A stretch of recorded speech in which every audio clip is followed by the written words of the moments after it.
Yeah. And I was like, so how much do you think you should pay somebody to do that? And she's like, I don't know.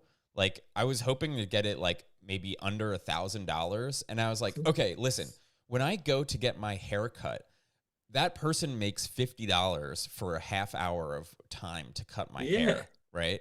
That's $100 an hour for a hair cutter, like a barber, okay?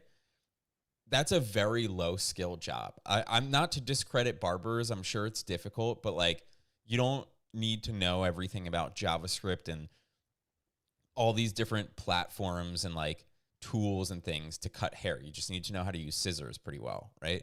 So I said that to her. I was like, so what do you think a developer should charge? Like clearly more than $100 an hour.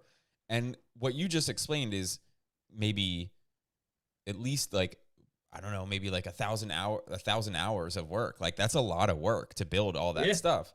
I'm like, just do the basic math and you'll figure out like you're asking like for basically something amazing for nothing.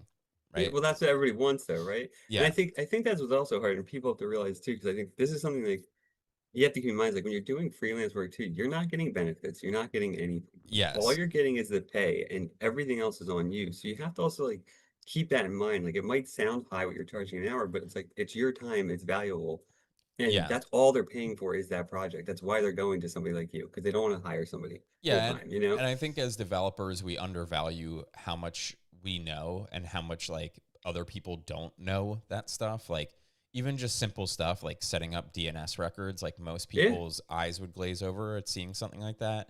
Even stuff like installing a program on your computer. Yeah. It's yeah. crazy because, Yeah. I mean, we joke about it, but we all went to a boot camp years ago, and the first class, half the people couldn't even figure out how to install VS Code on their computer. Yeah. No, And it's and just like, God forbid with this Node and is, oh my God, Node yeah, and like our jaws were just on the ground. We had to Yeah. pick them up and be like, okay, this is a bit slower than we thought it would be. Yeah, and yeah, that's the reality. The other thing that I think is important to mention is that there's really two ways to sort of price yourself as a freelance developer. Like I would say, and that kind of there's a line there between like freelance, like am I yeah. building something for somebody, or a contractor where you're like working for a company.